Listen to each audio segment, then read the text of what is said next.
गौरी पुत्र गणेश भगवान की जय। जय श्री कृष्णा, राधे राधे। आप सभी भक्तजनों को भाद्रपद मास के कृष्ण पक्ष की अजा एकादशी व्रत की हार्दिक शुभकामनाएं। आज के इस वीडियो में आप सुनेंगे अजा एकादशी व्रत की कथा, एकादशी माता की कथा और एकादशी माता की आरती। अजा एकादशी की इस पवित्र कथा को सुनने से मनुष्य के सभी पाप और संकट कट जाते हैं और मनोकामनाओं की पूर्ति होती है तथा वैकुंठ की प्राप्ति होती है। तो आइए भगवान श्री लक्ष्मी नारायण जी के चरणों का ध्यान करते हुए इस पावन कथा को सुनते हैं। अर्जुन ने भगवान श्री कृष्ण जी से कहा, हे पुंडरीकाक्ष, अब आप कृपा करके मुझे भाद्रपद मास के कृष्ण पक्ष की एकादशी के विषय में भी बताइए। इस एकादशी का क्या नाम है तथा इसके व्रत का क्या विधान है? इसका व्रत करने से किस फल की प्राप्ति होती है? तब भगवान श्री कृष्ण जी ने कहा, हे कुंती पुत्र, भाद्रपद माह के कृष्ण पक्ष की एकादशी को आजा एकादशी कहते हैं। इसका व्रत करने से सभी पाप नष्ट हो जाते हैं। जो मनुष्य इस दिन श्रद्धा पूर्वक भगवान का पूजन करते हैं, उनके सभी पाप नष्ट हो जाते हैं। इस लोक और परलोक में मदद करने वाले इस संसार में दूसरा कोई व्रत नहीं है। अब आप ध्यान पूर्वक इस एकादशी का महात्म्य श्रवण करो। पौराणिक काल में भगवान श्री राम के वंश में अयोध्या नगरी में एक चक्रवर्ती राजा हरिश्चंद्र नाम के एक राजा हुए थे। राजा अपनी सत्य निष्ठा और ईमानदारी के लिए प्रसिद्ध थे। एक बार देवताओं ने इनकी परीक्षा लेने की योजना बनाई। राजा ने स्वप्न में देखा कि ऋषि विश्वामित्र को उन्होंने अपना राजपाठ दान कर दिया है। सुबह विश्वामित्र वास्तव में उनके द्वार पर आकर कहने लगे, तुमने स्वप्न में मुझे अपना राज्य दान कर दिया है। राजा ने सत्यनिष्ठ व्रत का पालन करते हुए संपूर्ण राज्य विश्वामित्र को सौंप दिया। दान के लिए दक्षिणा चुकाने हेतु राजा हरिश्चंद्र को पूर्व जन्म के कर्म फल के कारण पत्नी, बेटा एवं खुद को बेचना पड़ा। हरिश्चंद्र को एक डोम ने खरीद लिया जो शमशान भूमि में लोगों के दाह संस्कार का काम करवाता था। स्वयं वह एक चंडाल का दास बन गया। उसने उस चंडाल के यहाँ कफन लेने का काम किया, किंतु उसने इस आपत्ति के काम में भी सत्य का साथ नहीं छोड़ा। अब इसी प्रकार उसे कई वर्ष बीत गए तो उसे अपने इस नीच कर्म पर बड़ा दुख हुआ और वह इससे मुक्त होने का उपाय खोजने लगा। वह सदैव इसी चिंता में डूबा रहता कि अब मैं क्या करूं, किस प्रकार इस नीच कर्म से मुक्ति पाऊं। एक बार की बात है, वह इसी चिंता में बैठा था कि गौतम ऋषि उसके पास पहुँचे। राजा हरिश्चंद्र ने उन्हें प्रणाम किया और अपनी दुख भरी कथा सुनाने लगा। राजा हरिश्चंद्र की दुख भरी कथा सुनकर महर्षि गौतम भी अत्यंत दुखी हुए और उन्होंने राजा से कहा, हे राजन, भादो के कृष्ण पक्ष की एकादशी का नाम अजा एकादशी है। तुम इस एकादशी का विधान पूर्वक व्रत करो तथा रात्रि को जागरण करो, इससे तुम्हारे सभी पाप नष्ट हो जाएंगे। महर्षि गौतम इतना कहकर अलोप हो गए। अजा नाम की एकादशी आने पर राजा हरिश्चंद्र ने महर्षि के कहे अनुसार विधान पूर्वक उपवास तथा रात्रि जागरण किया। इस व्रत के प्रभाव से राजा के सभी पाप नष्ट हो गए। उस समय स्वर्ग में नगाड़े बजने लगे तथा पुष्पों की वर्षा होने लगी। उसने अपने सामने ब्रह्मा, विष्णु, महेश तथा देवेंद्र आदि देवताओं को खड़ा पाया। उसने अपने मृतक पुत्र को जीवित तथा अपनी पत्नी को राजसी वस्त्र तथा आभूषण से परिपूर्ण देखा। व्रत के प्रभाव से राजा को पुनः अपने राज्य की प्राप्ति हुई। वास्तव में एक ऋषि ने राजा की परीक्षा लेने के लिए ही यह सब माया रची थी, परंतु आजा एकादशी व्रत के प्रभाव से ऋषि द्वारा रची गई सारी माया समाप्त हो गई और अंत समय में राजा हरिश्चंद्र सब परिवार स्वर्ग लोक को गया। अंत में भगवान श्री कृष्ण ने कहा, हे राजन, ये सब आजा एकादशी के व्रत का प्रभाव था। जो मनुष्य इस उपवास को विधान पूर्वक करते हैं तथा रात्रि जागरण करते हैं, उनके सभी पाप नष्ट हो जाते हैं और अंत में स्वर्ग को प्राप्त करते हैं। इस एकादशी व्रत के श्रवण मात्र से ही अश्वमेघ यज्ञ के फल की प्राप्ति होती है। इस कथा का सार है कि मनुष्य को भगवान के प्रति पूर्ण श्रद्धा रखनी चाहिए। जटिल परिस्थितियों में भी जो मनुष्य सत्य का मार्ग नहीं छोड़ते, वे अंत में स्वर्ग को प्राप्त होते। प्रिय श्रोतागण, अब आइए एकादशी माता की कथा एवं आरती को सुनते हैं। एक राज्य में एक राजा रहा करते थे। राजा बहुत ही बुद्धिमान और बलशाली था। राजा सदा ही अपनी प्रजा का बहुत अच्छे से ध्यान रखता था। प्रजा भी राजा को बहुत पसंद करती थी। राजा की 2 बेटियां थीं। राजा अपनी दोनों बेटियों से बहुत प्रेम करता था। राजा की छोटी बेटी देखने में बहुत सुंदर और आकर्षित थी और राजा की बड़ी बेटी छोटी बेटी के मुकाबले थोड़ी कम सुंदर थी। राजा की छोटी बेटी एकादशी माता की व्रत किया करती थी और सभी लोग राजा की छोटी बेटी से बहुत प्रेम करते थे और बहुत प्रशंसा किया करते थे। राजा भी अपनी छोटी बेटी को बड़ी बेटी के मुकाबले अधिक प्रेम करता था, जिसके कारण राजा की बड़ी बेटी अपनी छोटी बहन से ईर्ष्या करती थी। राजा की दोनों बेटियां जब विवाह योग्य हुई, तब एक पड़ोस के राजकुमार ने राजा की बड़ी बेटी के लिए रिश्ता लेकर आया। जैसे ही उस राजकुमार की नजरें राजा की छोटी बेटी पर पड़ी, तो वह राजकुमार राजा की छोटी बेटी पर आकर्षित हो गया और छोटी बेटी से पहली नज़र में ही प्रेम करने लगा। और राजकुमार ने राजा की बड़ी बेटी के साथ विवाह करने से मना कर दिया और उसने राजा से कहा कि मैं आपकी छोटी बेटी से विवाह करना चाहता हूँ। ये सब देखकर राजा की बड़ी बेटी अपनी छोटी बहन से और अधिक ईर्ष्या करने लगी और राजा की बड़ी बेटी ने अपनी छोटी बहन को अपना सबसे बड़ा दुश्मन मान लिया और अपनी छोटी बहन से बदला लेने का निश्चय किया और उसे जान से मारने का उपाय सोचने लगी। राजा की बड़ी बेटी ने अपनी छोटी बहन को जान से मारने के लिए उसे सबसे पहले एक लड्डू में जहर मिलाकर अपनी बहन को खाने को दिया, लेकिन लड्डू खाने के बाद भी छोटी को कुछ नहीं हुआ। बड़ी बहन यह देखकर आश्चर्यचकित हो गई, लेकिन बड़ी बहन ने हार नहीं मानी। जब उसकी बहन रात्रि में कमरे में सो रही थी, तब उसने मटके में सांप रखकर छोटी बहन के कमरे में छोड़ दिया, लेकिन सांप भी छोटी बहन का कुछ नहीं कर पाया। इसके बाद बड़ी बहन ने अपनी छोटी बहन से कहा कि चलो हम लोग कुएं में से पानी भरकर लाते हैं, जिसके लिए वह अपनी छोटी बहन को पानी भरने के बहाने कुएं के पास ले गई और छोटी राजकुमारी को कुएं में धक्का दे दिया।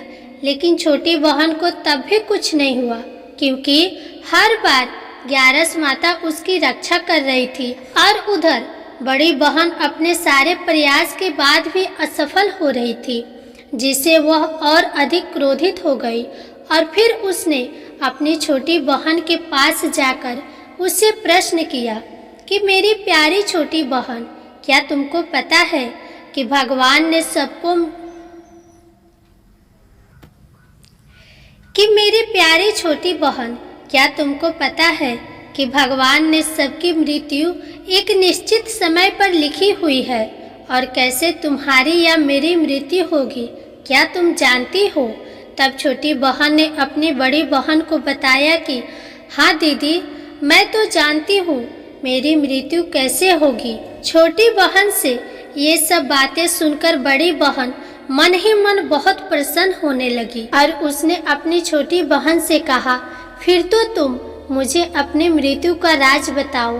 तब छोटी बहन ने अपनी बड़ी बहन से कहा कि मेरी मृत्यु तो एक तोते में है, जो तोते के गले में एक हार है, उससे मेरी मृत्यु होगी। जब तक कोई भी व्यक्ति तोते को मारकर उस हार को अपने गले में पहने रहेगा तो मैं मूर्छित हो जाऊंगी, और जैसे ही उस हार को अपने गले से उतारेगा तो मैं वापस से जीवित हो जाऊंगी।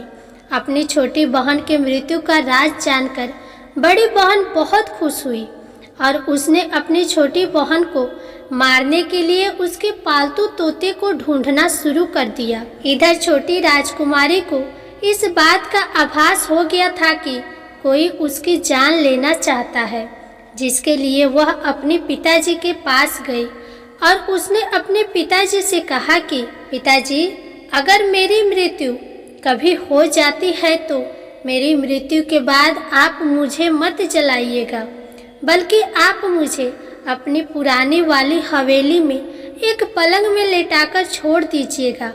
अपनी छोटी लड़की की ये बातें सुनकर राजा बहुत आश्चर्यचकित हो गया। राजा ने अपनी छोटी बेटी से पूछा कि तुम यह क्या कह रही है। तब राजा की छोटी बेटी ने बताया कि पिताजी, समय किसी के लिए नहीं रुकता है, इसका किसी को कुछ नहीं पता। फिर राजा ने अपनी छोटी बेटी से कहा कि तुम ऐसी बातें क्यों करती हो? 2-3 दिन बाद तो तुम्हारा विवाह है। लेकिन छोटी बेटी ने अपने पिताजी को ऐसा करने पर मजबूर कर दिया और उनसे वचन ले लिया। राजा ने भी अपनी छोटी बेटी की बात स्वीकार कर ली और 2-3 दिनों के बाद जब शादी का समय आया तब राजकुमार बारात लेकर राजा के घर आया और राजकुमार और राजा की छोटी बेटी का विवाह शुरू हो गया। ऐसे ही राजा की छोटी बेटी राजकुमार के साथ फेरे लेना शुरू की तो उसकी बड़ी बहन अपनी छोटी बहन के कमरे में जाकर उसके तोते को पकड़ लेती है और फिर उसको जान से मार देती है और तोते के गले में जो हार था उसको अपने गले में धारण कर लेती है। और जैसे ही बड़ी बहन उस हार को अपने गले में धारण करती है तो उधर छोटी बहन 3.5 ही फेरे ले पाती है और वहीं पर मूर्छित होकर गिर जाती है। जिसके बाद राजा ने बड़े बड़े दर्द हकीमों को बुलाया और अपनी छोटी बेटी का इलाज करने के लिए कहा।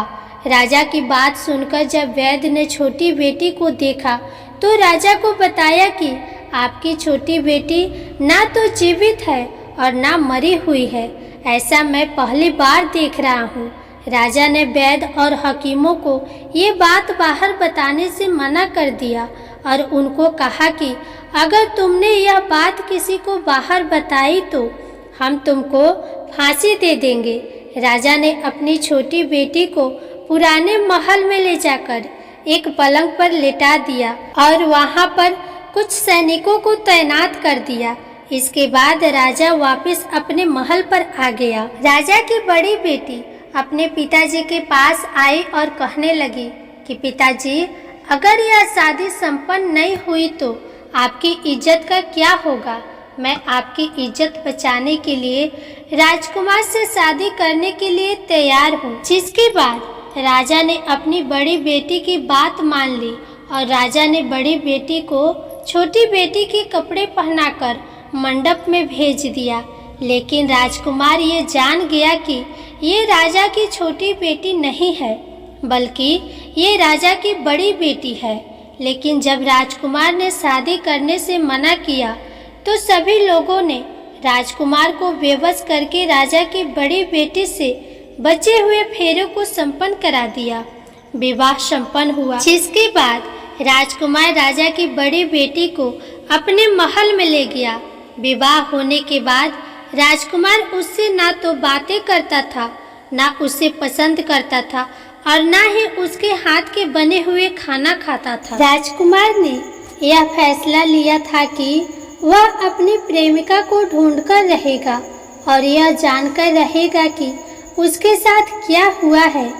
एक दिन राजकुमार अपने घोड़े पर सवार होकर राजा के पुराने महल के पास पहुंचा, जहां पर उसने कुछ सैनिकों को देखा। महल के पास पहुंचकर राजकुमार ने जब महल को ध्यान से देखा तो वह समझ गया कि ये तो हमारे ससुर जी का महल है।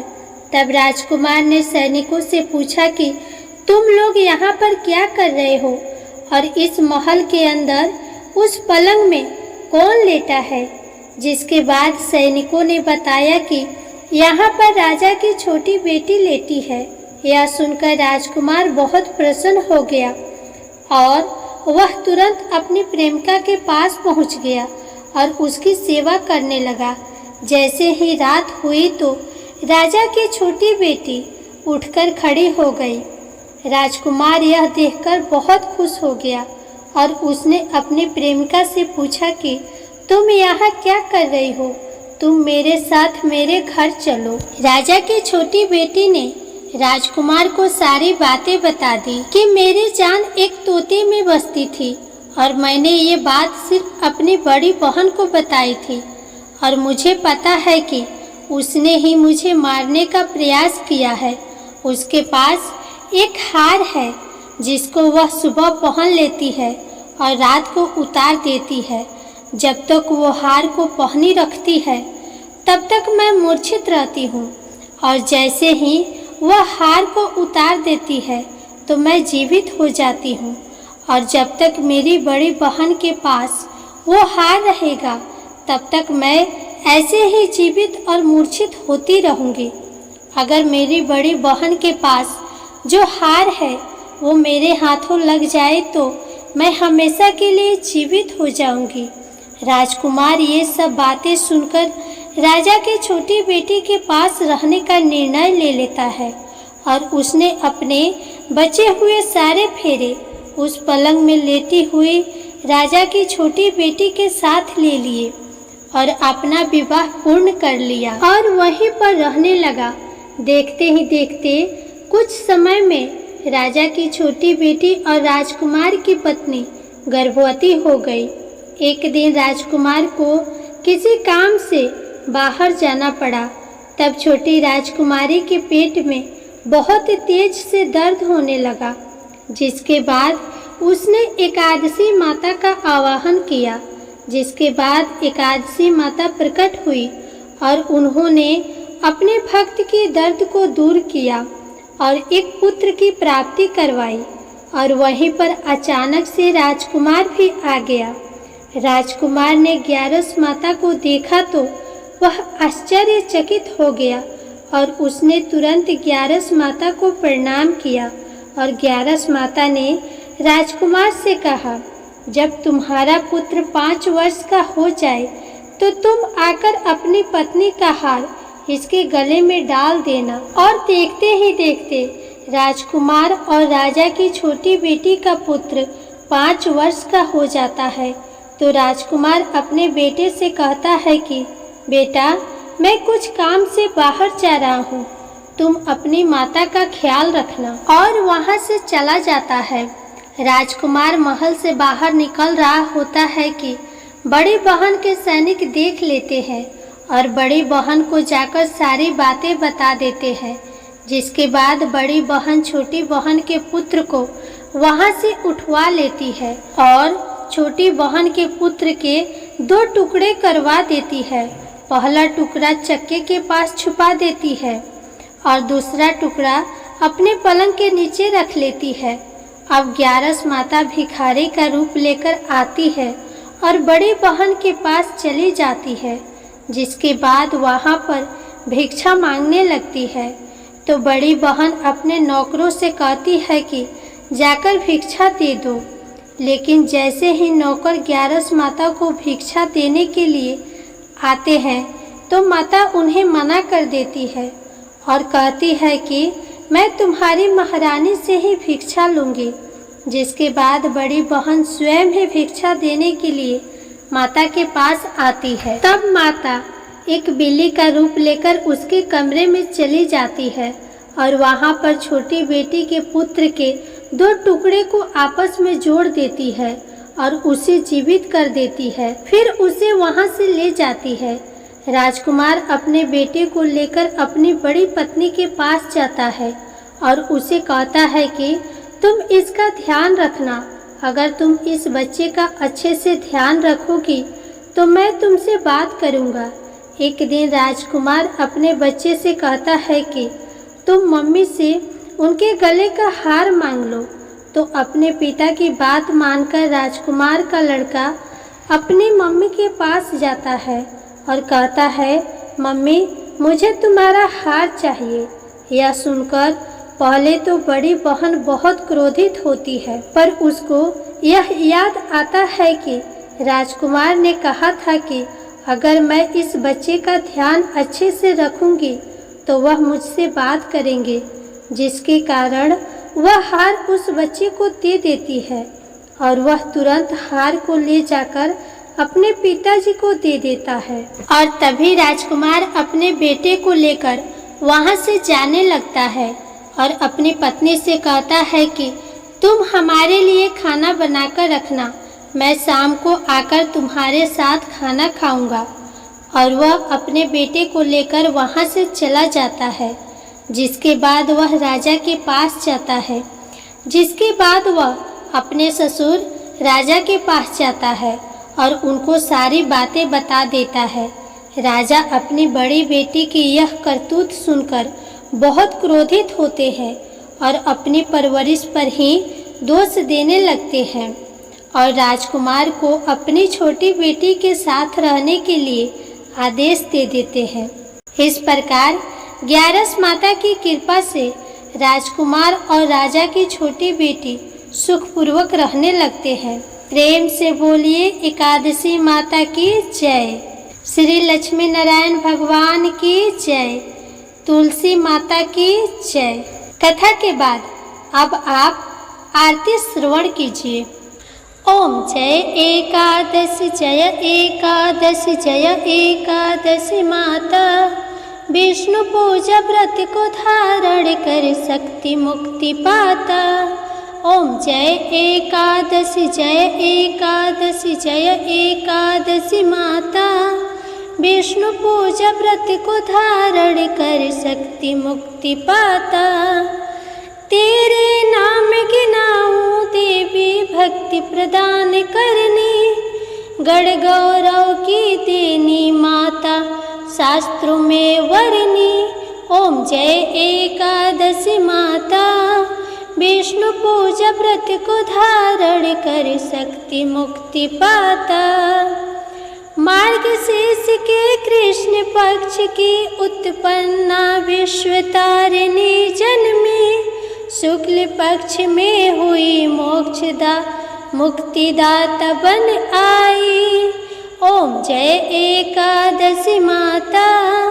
विष्णु पूजा व्रत को धारण कर शक्ति मुक्ति पाता। पौष के कृष्ण पक्ष की शफला नामक है। शुक्ल पक्ष में होए पुत्रदा आनंद अधिक रहे। ओम जय एकादशी माता। विष्णु पूजा व्रत को धारण कर शक्ति मुक्ति पाता। नाम सटतीला माघ मास में कृष्ण पक्ष आवे। शुक्ल पक्ष में जया कहावे विजय सदा पावे। ओम जय एकादशी माता। विष्णु पूजा व्रत को धारण कर शक्ति मुक्ति पाता। चैत्र शुक्ल में नाम कामदा धन देने वाली। नाम वरुथनी कृष्ण पक्ष में वैशाख माह वाली। ओम जय एकादशी माता। विष्णु पूजा व्रत को धारण कर शक्ति मुक्ति पाता। शुक्ल पक्ष में होए मोहिनी अपरा ज्येष्ठ कृष्ण पक्षी। नाम निर्जला सब सुख करनी शुक्ल पक्ष रखी। ओम जय एकादशी माता। विष्णु पूजा व्रत को धारण कर शक्ति मुक्ति पाता। जोगिनी नाम आषाढ़ में जानो कृष्ण पक्ष करनी। देव शयनी नाम कहायो शुक्ल पक्ष धरनी। ओम जय एकादशी माता विष्णु पूजा व्रत को धारण कर शक्ति मुक्ति पाता। कामिका श्रावण मास में आवे कृष्ण पक्ष कहिए। श्रावण शुक्ल होए पवित्र आनंद से रहिए। ओम जय एकादशी माता विष्णु पूजा व्रत को धारण कर शक्ति मुक्ति पाता। अजा भाद्रपद कृष्ण पक्ष की परवर्तिनी शुक्ला। इंद्र आश्विन कृष्ण पक्ष में व्रत से भवसागर निकला। ओम जय एकादशी एकादशी माता विष्णु पूजा व्रत को धारण कर शक्ति मुक्ति पाता। पाप कौन सा है शुक्ल पक्ष में आप हरनहारी। रमा मास कार्तिक में आवे सुखदायक भारी। ओम जय एकादशी माता विष्णु पूजा व्रत को धारण कर शक्ति मुक्ति पाता। देव उठाने शुक्ल पक्ष की दुख नाशक मैया। पावन मास में करो विनती पार करो नैया। ओम जय एकादशी माता विष्णु पूजा व्रत को धारण कर शक्ति मुक्ति पाता। परमा कृष्ण पक्ष में होती जन मंगल करनी। शुक्ल मास में होए पद्मिनी दुख दारिद्र हरनी। ओम जय एकादशी माता विष्णु पूजा व्रत को धारण कर शक्ति मुक्ति पाता। जो कोई आरती एकादशी की भक्ति सहित गावे। जन गुरु दीता स्वर्ग का वासा निश्चय वह पावे। ओम जय एकादशी जय एकादशी माता विष्णु पूजा व्रत को धारण कर शक्ति मुक्ति पाता। जय एकादशी माता, क्यारस माता की जय।